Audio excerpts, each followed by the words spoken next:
ce qu'on a ressenti, c'est une satisfaction et un engagement aussi à continuer le travail qu'on a entamé avec toute une équipe. Bon, les ambitions, c'est la continuité de ce qu'on est en train de faire et on l'accentue sur un seul plan d'action, c'est essayer de fidéliser tous les parrains qu'on a eu à rencontrer et qui nous ont fait confiance.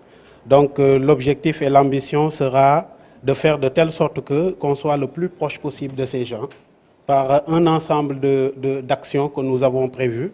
La première étant ce que vous voyez autour de nous qui constitue une partie essentielle de l'équipe, à savoir les Amazones de Saly, dont l'objectif est de l'élargir, faire de telle sorte que toute la jeunesse de Saly tourne autour de ces Amazones-là, parce qu'en fait, elle nous permettra, dans les semaines à venir, peut-être on vous invitera dans une de ces manifestations, de faire des manifestations de quartier pour être le plus proche de ces gens-là, permettre de rester avec eux jusqu'aux élections et s'assurer que tous les parrains, que Néné Daf, qui est aujourd'hui la coordonnatrice de l'APR, vient de vous dire, qu'on soit rassurés que tous ces gens-là nous accompagneront pour réélire le président de la République au soir du 24 février 2019. Saly est spécial à Mbour dans le département.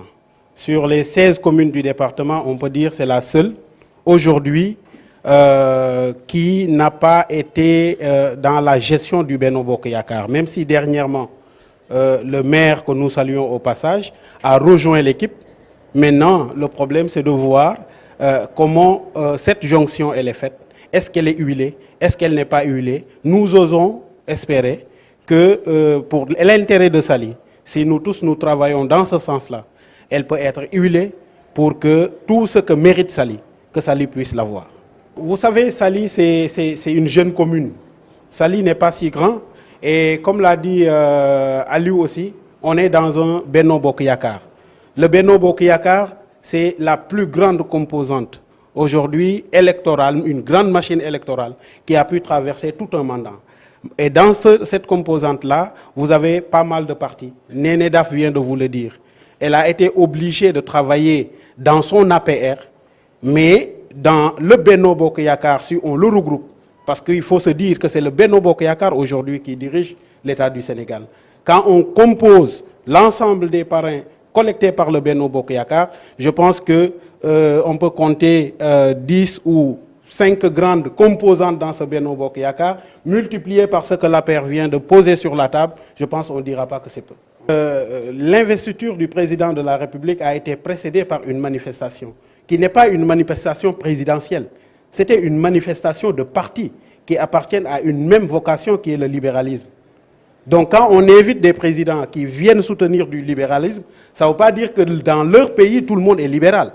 Donc ils sont venus avec une casquette libérale. Et je pense qu'un libéral, rien ne dérangerait qu'un libéral vienne assister à un congrès d'investiture d'un autre libéral.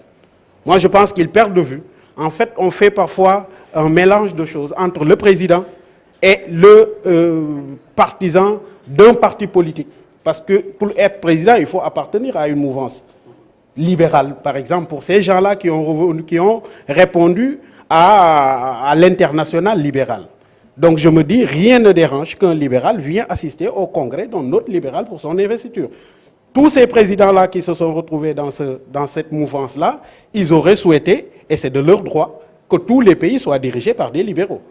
Donc ils ont pris parti juste pour que puisse prospérer le libéralisme dans tous les pays d'Afrique. Moi je pense que c'est une bonne cause. Un État, c'est des investissements. Personne ne doutera des investissements que le président de la République a eu à faire dans cette nation-là. Créer une ville nouvelle dans une ville, ça ne se fait pas du jour au lendemain. C'est des investissements lourds. Même nous qui sommes des gestionnaires privés d'une maison, quand je m'investis dans ma maison, il y a certaines charges que je mets à côté. Ce n'est pas parce que je ne peux pas le faire, c'est parce que juste on a défini des priorités. Et aujourd'hui, la priorité du Sénégal, c'est l'émergence. Et l'émergence passe par les infrastructures. Il faut développer des infrastructures, permettre aux gens de pouvoir y aller et revenir. La Banque mondiale a fait des études en nous disant que nous perdons aujourd'hui 100 milliards dans les embouteillages. Et pourtant, on a une autoroute à péage. En décembre, elle sera inaugurée jusqu'à Mbour. Le tronçon Mbour-Thiès a déjà démarré. on met en place, et cette autoroute à péage-là, nous tous nous voyons, qu'on ait des embouteillages. On met en place un autre mode de transport qui est le TR. Certains se positionnent en disant que ce TR-là, il est trop cher. Mais ne faisons pas le TR. Les 100 milliards que nous perdons par année, on va les multiplier par 5. L'année prochaine, on retrouvera les 100 milliards qu'on a eu à dépenser pour construire nos TR. Donc il faut que la contrainte ne soit plus la distance ne soit plus une contrainte dans ce pays-là. Parce qu'aujourd'hui, vous êtes là à Mbour. On vous demande un engagement à Dakar, vous allez dire que vous ne pouvez pas le faire. Mais si les infrastructures vous permettent de couvrir cette manifestation et d'aller couvrir une manifestation à Thiès, d'aller couvrir une autre manifestation, vous couvrez 5 manifestations dans un seul après-midi, vous êtes performant. Et c'est des infrastructures qui vous permettront de le faire. Et le président Macky Sall est en train de travailler dans ça.